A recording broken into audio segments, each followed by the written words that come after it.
নারীদের উপর সহিংসতার ঘটনা উদ্বেগজনক বললেন প্রধান উপদেষ্টা। নৈরাজ্য সৃষ্টিতে অর্থ বিনিয়োগ করছে পতিত স্বৈরাচার।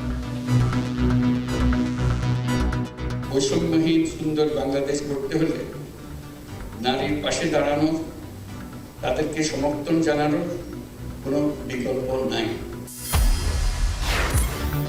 মাগুরায় ধর্ষণের শিকার শিশুটির অবস্থা সংকটাপন্ন। 4 জনের বিরুদ্ধে মামলা, আইনের ফাঁকফোকর বন্ধের আশ্বাস উপদেষ্টার।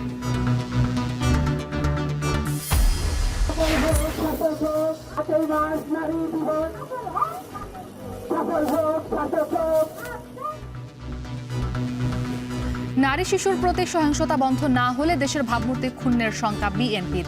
প্রতিটি ঘটনার সুষ্ঠু তদন্তে দ্রুত বিচার দাবি।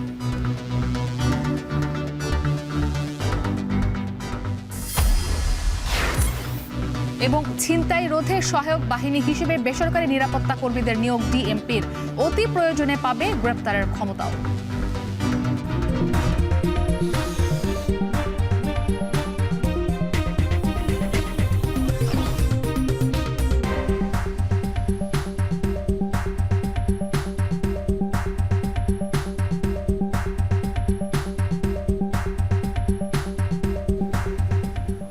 স্বাগত। এখন বিকেলে পুরো আয়োজন আপনাদের সাথে আছি আমি ইসরাত মুক্তি। অন্তর্বর্তী সরকারের প্রধান উপদেষ্টা ডক্টর মোহাম্মদ ইউনূস বলেছেন, সম্প্রতি নারীদের উপর জঘন্য হামলার খবর আসছে, যা গভীরভাবে উদ্বেগজনক। নতুন বাংলাদেশে তরুণরা যেই স্বপ্ন দেখছে, এসব ঘটনা তার সম্পূর্ণ পরিপন্থী। আন্তর্জাতিক নারী দিবসে 5 অদম্য নারীকে সম্মাননা প্রদান করে প্রধান উপদেষ্টা আরও বলেন, পতিত স্বৈরাচার দেশে নৈরাজ্য সৃষ্টিতে অর্থ বিনিয়োগ করছে, তাদের বিরুদ্ধে সতর্ক থাকতে হবে। সকালে রাজধানীর ওসমানী মিলনায়তনে এই আয়োজনে অর্থনৈতিকভাবে সফল নারী হিসেবে সম্মাননা পান শরীফা সুলতানা। শিক্ষা ও চাকরির ক্ষেত্রে সফল নারীর পুরস্কার পান হালিমা বেগম। সফল জননী হিসেবে মেরিনা বেসরা। সমাজ উন্নয়নে অবদানের স্বীকৃতি স্বরূপ মুহিন মোহনাকে সম্মাননা প্রদান করা হয়। এছাড়া নির্যাতনের দুঃস্বপ্ন মুছে জীবন সংগ্রামের সফল নারী হিসেবে সম্মাননা পান লিপি বেগম। বিশেষ সম্মাননা প্রদান করা হয় বাংলাদেশ নারী ক্রিকেট দলকে। এ সময় পুরস্কারপ্রাপ্ত নারীদের অভিনন্দন ও শুভেচ্ছা জানান প্রধান উপদেষ্টা।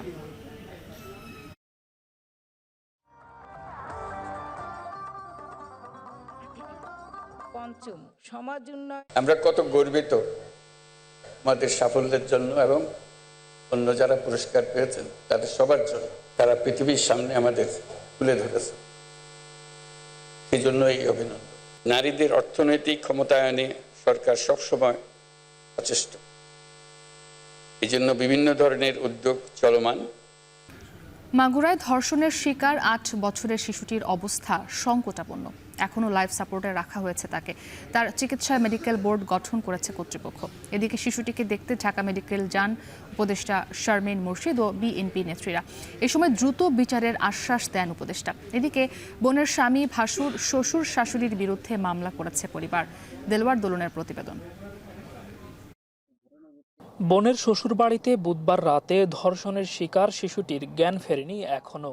কর্তব্যরত চিকিৎসকরা জানিয়েছেন, আইসিইউতে সংকটাপন্ন অবস্থায় সে। উন্নত চিকিৎসা নিশ্চিতে পেডিয়াট্রিক সার্জারি, অ্যানেস্থেশিয়া ও গাইনি বিভাগ মিলে মেডিকেল বোর্ড গঠন করেছে ঢাকা মেডিকেল কর্তৃপক্ষ। পরিচালক জানিয়েছেন, শিশুটির অবস্থার অবনতি হয়েছে।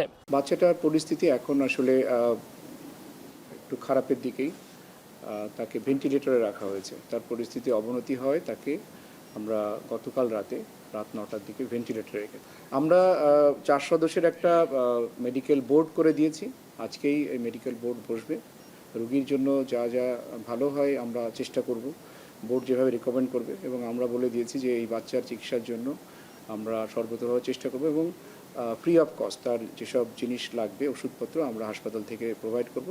দুপুরে শিশুটির শারীরিক খোঁজ খবর নিতে ঢাকা মেডিকেলে আসেন বিএনপির জাতীয় স্থায়ী কমিটির সদস্য বেগম সেলিনা রহমান।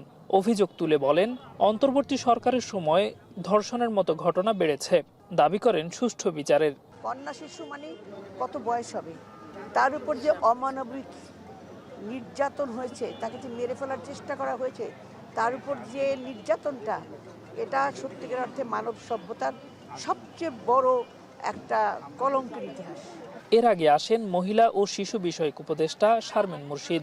নারী ও শিশু নির্যাতন বন্ধে আইনের সকল ফাঁকফোকর বন্ধ করার আশ্বাস দেন তিনি। খুব স্ট্রেট কাট একটা কেস, আমরা অল্প সময়ের ভেতরেই চাইবো যে এটা ক্লোজড হয়ে যায়। এই অসুস্থ সমাজকে আমাদেরকে সুস্থ করতে হবে সর্বশক্তি দিয়ে। টেলিফোনে শিশুটির মায়ের সঙ্গে কথা বলেন বিএনপির ভারপ্রাপ্ত চেয়ারম্যান তারেক রহমান। আশ্বস্ত করেন পাশে থাকার।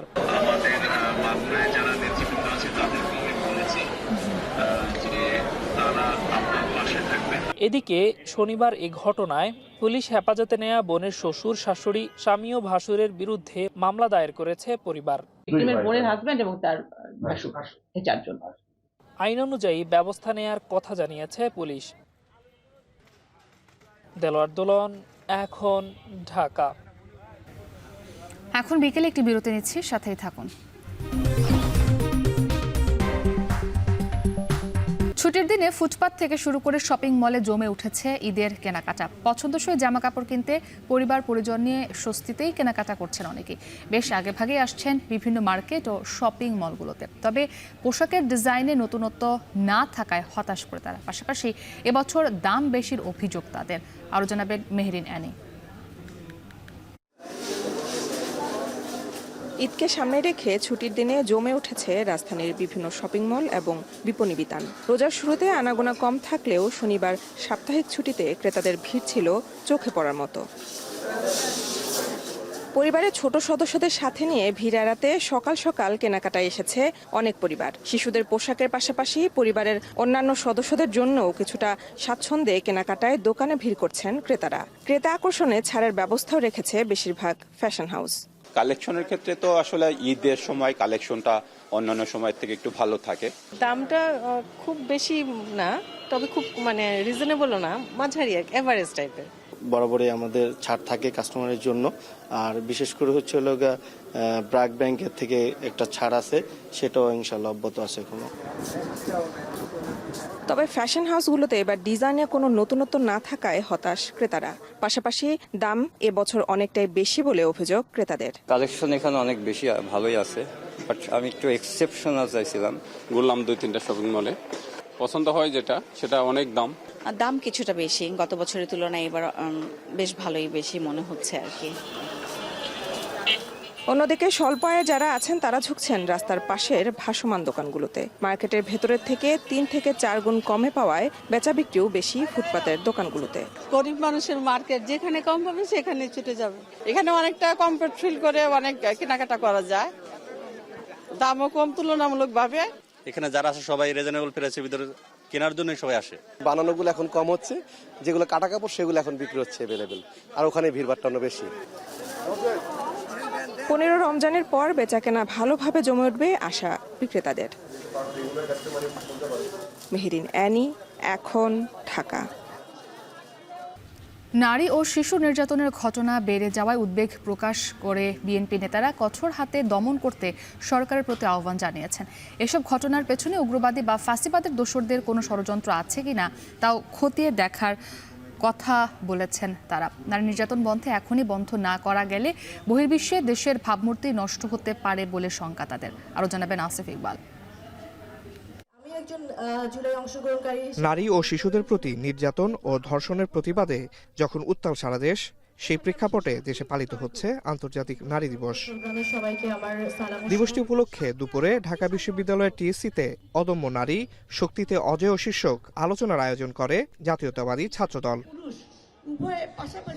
আলোচনা সভায় বিএনপির স্থায়ী কমিটির সদস্য সালাউদ্দিন আহমেদ দেশে উদ্বেগজনক হারে নারীর প্রতি সহিংসতা বাড়ছে মন্তব্য করে বলেন, এসব ঘটনায় দেশের ভাবমূর্তি ক্ষুণ্ণ হচ্ছে। নারী নির্যাতন এবং শিশু নির্যাতনের যেই উদ্বেগজনক হার বাড়ছে, সেটা যদি আমরা এখনই রুদ্ধ করে না দিতে পারি, তাহলে দেশের ভাবমূর্তি দেশে এবং বিদেশে ক্ষুণ্ণ হবে।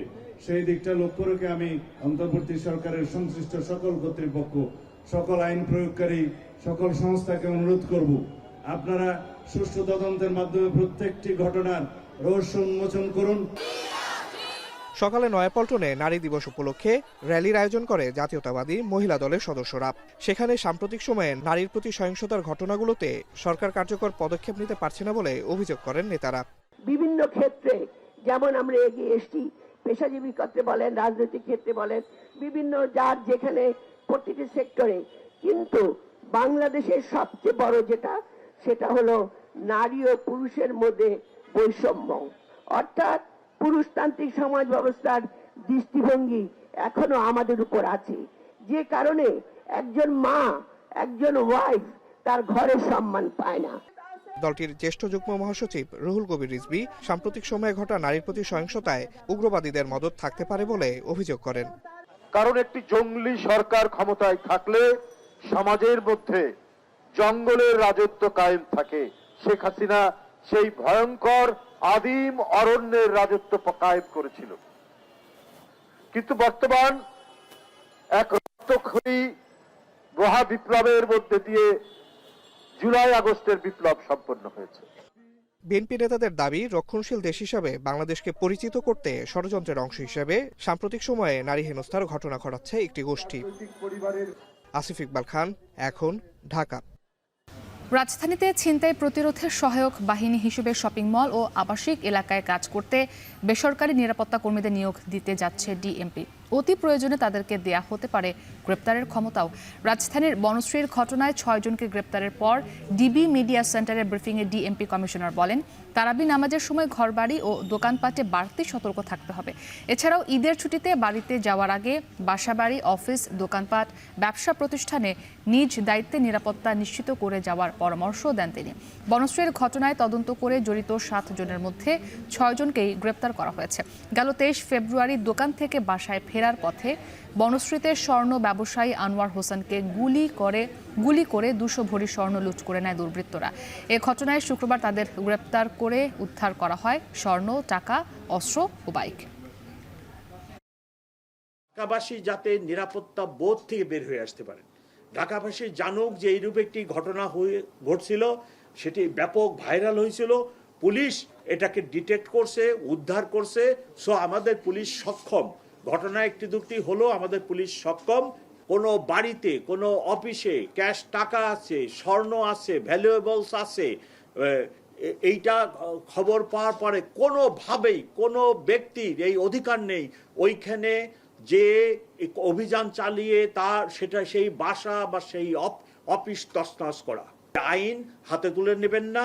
আপনার কাছে এরকম কোনো সংবাদ থাকলে আপনি ল এনফোর্সিং এজেন্সির সাহায্য নেন। ল এনফোর্সিং এজেন্সির লোকেরা এই অভিযান পরিচালনা করবে। নিচ্ছে আরো একটি বিরতি, সাথেই থাকুন।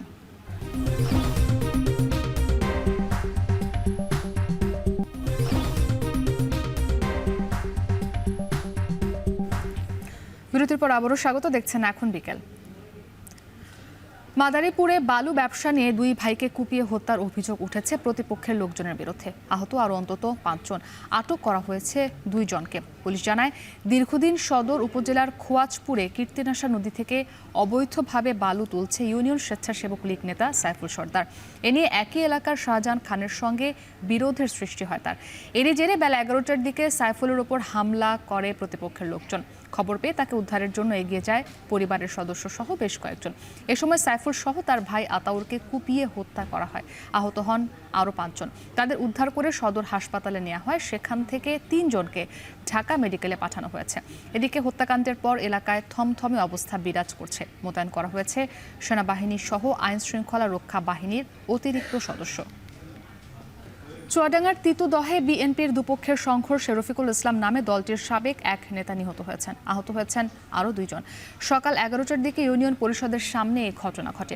প্রত্যক্ষদর্শীরা জানান, টিসিবির কার্ড ও ভিজিএফের চাল বিতরণকে কেন্দ্র করে জেলা বিএনপির সভাপতি ও সাধারণ সম্পাদকের সমর্থকদের সঙ্গে রফিকুল ইসলামের বাকবিতণ্ডা হয়। এক পর্যায়ে তার সংঘর্ষের রূপ নেয়। এতে ঘটনাস্থলেই মারা যান বিএনপির সাবেক নেতা রফিক। পুলিশ জানায়, ঘটনার তদন্ত চলছে, দোষীদের বিরুদ্ধে আইন অনুযায়ী ব্যবস্থা নেওয়া হবে। এদিকে এলাকা জুড়ে থমথমে পরিস্থিতি বিরাজ করছে। মোতায়েন করা হয়েছে অতিরিক্ত পুলিশ।